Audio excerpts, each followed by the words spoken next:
আজকে বলবো মকর লগ্ন কিংবা রাশির ক্ষেত্রে শনি তৃতীয় ঘরে অবস্থান কী রকম প্রভাব দেবে। মকর রাশি কিংবা লগ্নের ক্ষেত্রে শনি হচ্ছে সর্বে সর্বা, যেরকম রাশির অধিপতি সেরকম ধনসম্পত্তি, যেটা দ্বিতীয় ঘরের অধিপতি তৃতীয় ঘরে অবস্থান করবে। তো যাই হোক, অনুষ্ঠানটি শুরু করার আগে সমস্ত দর্শক বন্ধুদের নমস্কার জানাচ্ছি। তার সাথে বলবো যারা দেখছেন অবশ্যই সাবস্ক্রাইব করবেন, এই চ্যানেলের সঙ্গে থাকুন। শনির প্রত্যেকটি ঘর নিয়ে আলোচনা করা হবে। আজকে তৃতীয় ঘর নিয়ে বলছি, এরপরে চতুর্থ পঞ্চম এরকম করতে করতে 12টি ঘর নিয়ে বলবো শনির অবস্থান, তারপরে অন্যান্য গ্রহদের অবস্থান বলবো, গ্রহদের জুতি বলবো, নক্ষত্র নিয়ে তুলে ধরবো। মোটামুটি একটা অনেক ভিডিও এই চ্যানেলে আপলোড দেওয়া হবে এই মকর রাশির সম্পর্কে, এছাড়া 12টি রাশির সম্পর্কেই আপলোড দেওয়া হবে। তো যাই হোক, আমি গ্রহের গোচরের উপরই আলোচনা করব, গ্রহের অবস্থানের উপরই আলোচনা করব। এটা কারোর সাথে মিলতে পারে কিংবা নাও মিলতে পারে, এটা কোনো রকমভাবে ব্যক্তিগত আলোচনা নয়। মকর রাশি লগ্নের ক্ষেত্রে শনি হচ্ছে সর্বে সর্বা, তৃতীয় ঘরে অবস্থান করবে। তৃতীয় ঘরটা হচ্ছে কিসের ঘর? তৃতীয় ঘরটা যোগাযোগের ঘর, মেন যোগাযোগ, সমাজে উঠা বসা, সমাজে যত ধরনের সামাজিক লোক, সেই লোকদের সাথে উঠা বসার ঘরই হচ্ছে তৃতীয় ঘর, সামাজিক পরিচিতি এক কথায় বলতে গেলে। তারপরে তৃতীয় ঘর থেকে কাগজপত্রের ঘর হিসাবে দেখা হয়, যে কোনো ডকুমেন্টেন্সি কাগজপত্র এই ঘর থেকে দেখা হয়। তৃতীয় ঘর থেকে ছাড়া অনেক কিছুই দেখা হয়, যেমন ছোট ভাই বোনদের সাথে সম্পর্ক দেখা হয়। তৃতীয় ঘর থেকে আবার অসুখ বিসুখের আরম্ভ, এই সূচনাও কিন্তু দেখা হয়। আবার কাউকে সাহায্য করা, এই জিনিসও দেখা হয় তৃতীয় ঘর থেকে।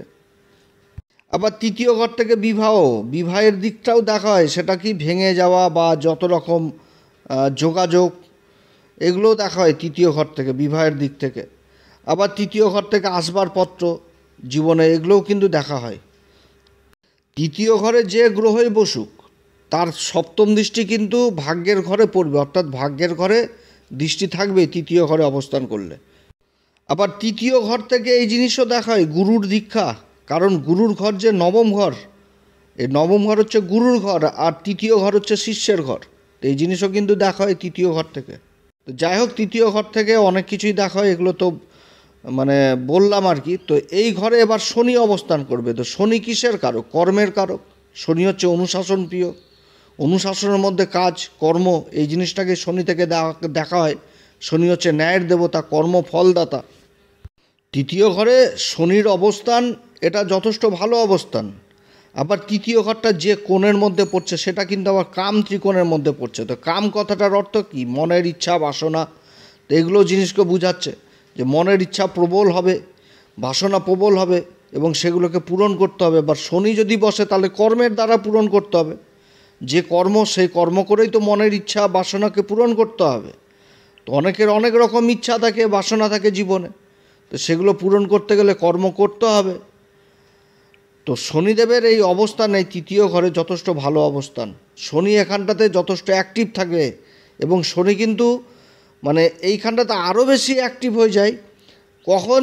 যখন কেউ সাথ দিবে না, যখন কেউ সঙ্গ ছেড়ে দেয়, আত্মীয় স্বজন বন্ধু বান্ধব যখন সঙ্গ ছেড়ে দেয়, যে না মানে কেউ পাশে দাঁড়ায় না, বিপদে পড়ুক বা অন্য ক্ষেত্রে হোক, কেউ সাহায্যের জন্য আসে না, তখন এই তৃতীয় ঘরের শনি কিন্তু জাগ্রত হয়ে যায়। অর্থাৎ শনি কিন্তু বুঝায় যে কর্ম, পুরুষার্থ, পরাক্রম করো, এগিয়ে চলো, ভাগ্যের সঙ্গ পাবা। কারণ শনির সপ্তম দৃষ্টি পড়ছে ভাগ্যের ঘরে। তো ভাগ্যের কানেকশনটা হয়ে যায় যে কর্ম করো, রীতিমতো কর্ম করো, পুরুষার্থ করো, পরাক্রম করো, সাহসের সাথে এগিয়ে চলো। যে কোনো কাজ, যে কোনো কাজ কিন্তু ছোট হয় না। তবে পাপ কাজ করলে তো হবে না। কর্মের এই তৃতীয় ঘরে অবস্থান করে ধর্মের ঘরে দৃষ্টি দিচ্ছে, তো ধর্মপথেই তোমাকে কর্ম করতে হবে, এই জিনিসটা কিন্তু শনি বুঝায় এই তৃতীয় ঘরে থেকে। আর মনের ইচ্ছাটাকে যথেষ্ট জাগিয়ে তোলে। শনি এখানটাতে যথেষ্ট ভালো ফল দিবে, কারণ এটা সম রাশি। যদি গুরুর সাথে আবার গোচরে যদি সম্পর্ক ভালো উঠে আসে, তাহলে তো এইখানটাতে যথেষ্ট ভালো ফল দিবে, পরাক্রম যথেষ্ট বৃদ্ধি করবে কর্মক্ষেত্রে। এই তৃতীয় ঘরে অবস্থান যদি গুরুর সাথে সম্পর্ক যথেষ্ট ভালো হয়ে যায়, তাহলে বাড়ির যে ছোট ভাই বোন, তাদের সাথেও সম্পর্ক ভালো হবে। অর্থাৎ ছোট ভাই বোনরা যেরকম সাহায্য করবে কর্মক্ষেত্রে, সেরকম কর্মক্ষেত্রে আবার তারাও সাহায্য নিবে নিজেদের কর্মকে মানে করার জন্য। অর্থাৎ ছোট ভাই বোনদের দুদিক থেকেই কিন্তু সুবিধা। যে সাহায্য পাওয়াও যাচ্ছে আবার সাহায্য দেওয়াও যাচ্ছে, এরকম জিনিসটা হয়ে গেল। তো রাশির অধিপতি আর ধন সম্পত্তির ঘরের অধিপতি পরাক্রমের ঘরে বসেছে, তাহলে এখান থেকে এটা সহজে বোঝা যাচ্ছে যে রাশির অধিপতি যখনই পরাক্রমের ঘরে বসছে তাহলে ধন সম্পত্তি অর্জনের জন্য যথেষ্ট পরাক্রম করবে, এবং ভাগ্যের ঘরে দৃষ্টি থাকছে তাহলে ভাগ্যের সঙ্গও পাবে, কারণ ভাগ্যের ঘরটা তো হয়েছে মিত্র রাশি। আবার রাশির অধিপতি যখন ভাগ্যের ঘরকে দেখছে, এটাও একটা ভালো সংযোগ। শনিদেব তৃতীয় ঘরে অবস্থান করছে মীন রাশি গুরুর রাশিতে, এবং তৃতীয় দৃষ্টি পড়ছে রাশির পঞ্চম ঘর বিষ রাশিতে। বিষ রাশিটা হচ্ছে শুক্রের রাশি, তো শুক্র হচ্ছে পরম মিত্র। তো এইখানটাতে শনির দৃষ্টি পড়ছে, তো জ্ঞানের দিক থেকেও যথেষ্ট ভালো হবে, সন্তানদের শিক্ষা দীক্ষা যথেষ্ট ভালো হবে। তবে রাশির অধিপতি যেহেতু শনি এবং তৃতীয় দৃষ্টি যেহেতু জ্ঞানের ঘরে পড়ছে, তো শনি থেকে কি বললাম যে ধর্ম কর্ম এগুলোকে জিনিসটা অনুশাসন, নিজের ধর্ম নিজের কর্ম কি সেটা কিন্তু বুঝাচ্ছে। অতএব পিতামাতাদের সেই কর্ম জিনিসটাকেও বোঝানো যাচ্ছে যে সন্তানের শিক্ষার ব্যাপার, সেরকম সন্তানরাও শিক্ষার দিক থেকে যথেষ্ট ভালো কার্য হবে। অর্থাৎ নিজের ধর্ম থেকে কিন্তু কোনো সময় দূরে সরা যাবে না। শনি কিন্তু এটাও বুঝাচ্ছে তৃতীয় ঘরে, তার তৃতীয় দৃষ্টি সন্তানের ঘরে পড়ছে, অর্থাৎ সন্তানের প্রতি যে পিতামাতার দায়িত্ব সেই দায়িত্ব অবশ্যই পালন করতে হবে। শনিদেবের সপ্তম দৃষ্টি ভাগ্যের ঘরে পড়ছে, পরাক্রমের ঘরে অবস্থান করছে শনিদেব, তো ভাগ্যকেও যথেষ্ট বৃদ্ধি করবে, কারণ এই ঘরটাও মিত্র রাশি। কর্মক্ষেত্রে যোগাযোগ ব্যবস্থার ব্যাপক উন্নতি হবে, দূর দূরান্তে যোগাযোগ হবে। যারা ব্যবসা বাণিজ্য বা কর্ম করছেন যে কোনো কাজ, যোগাযোগ ব্যবস্থার ব্যাপক উন্নতি। শিক্ষার দিক থেকেও যথেষ্ট ভালো। নবম ঘরে উচ্চশিক্ষা জিনিসটা বোঝাচ্ছে, উচ্চশিক্ষার দিক থেকেও শনি যথেষ্ট প্রভাবিত করবে জাতককে। এছাড়া পৈতৃক সম্পত্তিও যথেষ্ট লাভ করবে, এবং পিতার সাপোর্টও জীবনে পাবে। ধর্মের দিকেও নিয়ে যাবে, ধর্মপথেও করাবে, কারণ শনি থেকে ধর্ম জিনিসটাকেও বোঝা হয়, কারণ শনি হচ্ছে অনুশাসন প্রিয় এবং ন্যায় ফল। তো ন্যায় জিনিসটা ধর্মের সাথে জুড়ে রয়েছে, তো যার জন্য ধর্ম অবশ্যই করাবে। এবং জাতক যত ধর্মের পথে থাকবে তত উন্নতির শিখরে পৌঁছাবে, কারণ এর আগেই বললাম যে তৃতীয় ঘরটা হচ্ছে কি শিষ্যের ঘর, আর নবম ঘরটা হচ্ছে কি গুরুর ঘর। তাহলে নবম ঘরে দৃষ্টি পড়ছে, তাহলে গুরু শিষ্যের যে একটা কানেকশন সেই জিনিসটা উঠে আসছে। তো যত ধর্মপথে থাকবে তত উন্নতির যোগ থাকবে এই সময়। এবং শনিদেবের যে দশম দৃষ্টি সেটা কিন্তু ব্যয়ের ঘরে পড়ছে, দশম ঘরে দৃষ্টি পড়ছে। তো এই ঘরটাও কিন্তু দেবগুরু বৃহস্পতির ঘর, দেবগুরু বৃহস্পতির রাশিতে অবস্থান করছে, আর দেবগুরু বৃহস্পতির ঘরেই দৃষ্টি দিচ্ছে। তো কোর্ট কেস মোকদ্দমা এই সমস্ত দিকেও যথেষ্ট সফলতা পাবে, যে কিংবা বিগত দিনে যে সমস্ত কোর্ট কেস দীর্ঘদিন ধরে চলে আসছিল সেই জায়গা থেকে আবার উঠে আসতে পারবে, ঘুরে আসতে পারবে, অর্থাৎ ভালো ফল পাবে। বিদেশ যাত্রা হবে, বিদেশ সংক্রান্ত কাজের সাথে যারা যুক্ত রয়েছেন তাদের ক্ষেত্রে যথেষ্ট ভালো হবে, বা কর্মলাভের জন্য যারা বিদেশে যাওয়ার চেষ্টা করছেন সেই সমস্ত যোগাযোগের উন্নতি হবে, কিংবা বিদেশে যাবে। তবে এই দ্বাদশ ঘরে যে দৃষ্টিটা পড়ছে এই ঘর থেকে আবার ব্যয় জিনিসটাকেও বোঝায়।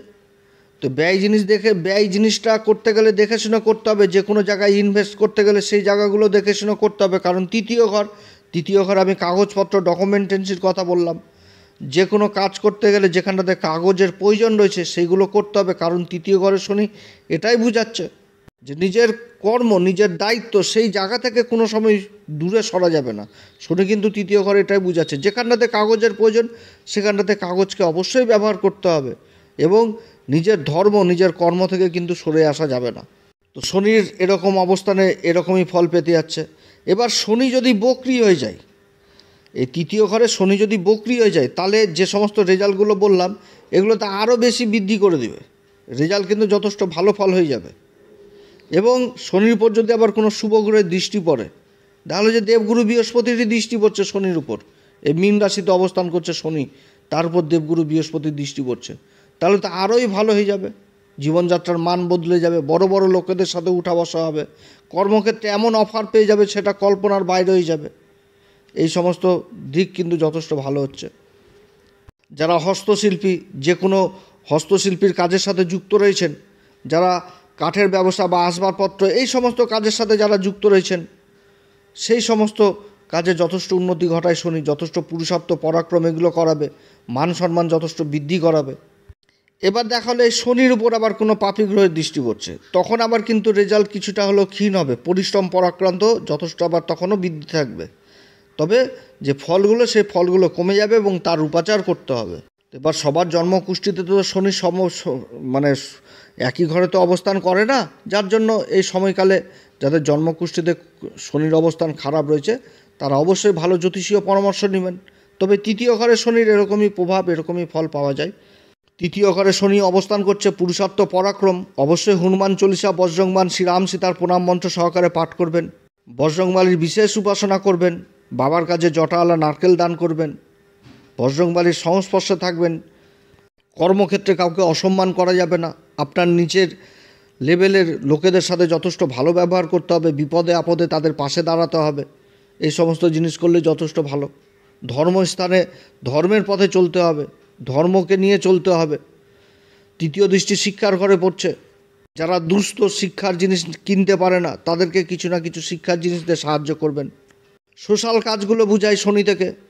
তার দশম দৃষ্টি পড়ছে দ্বাদশ ঘরে, দেবগুরু বৃহস্পতি রাশিতে। সোশ্যাল কাজ করতে হবে, সমাজের জন্য সময় দিতে হবে, তাহলে যথেষ্ট ভালো ফল পাওয়া যায়। তো যাই হোক, অনেক কথা আলোচনা করলাম।